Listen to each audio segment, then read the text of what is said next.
Terkait aliran listrik di Desa Pasir Putih, sebenarnya sejak tahun 2019 itu tiang listrik sudah dibangun di sana.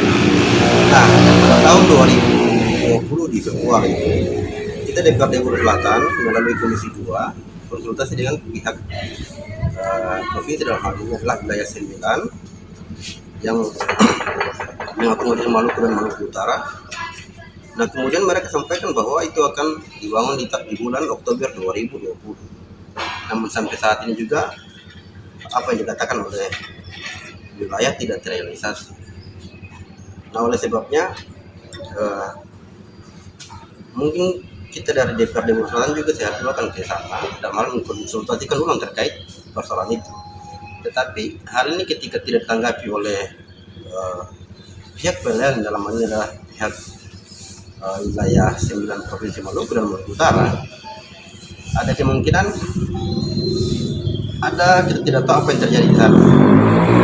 Kita hanya khawatir jangan sampai kemudian ada angkutan massa yang kemudian jangan sampai terjadi amukan masyarakat di sana, lalu kemudian orang cabut tiang listrik lalu bakar atau jual pada siapa saja. Dan itu bisa terjadi kalau ini tidak ditanggapi oleh pihak PLN. Oleh sebabnya kami meminta kepada pihak PLN selaku masyarakat Desa Pasir Putih juga untuk kemudian apa yang menjadi keluh kesah masyarakat Desa Pasir Putih Kecamatan Kepala Ramadan itu diakomodir.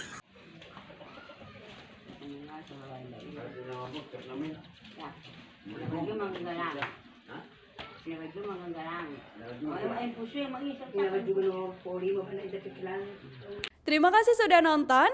Jangan lupa like, subscribe, dan share ya.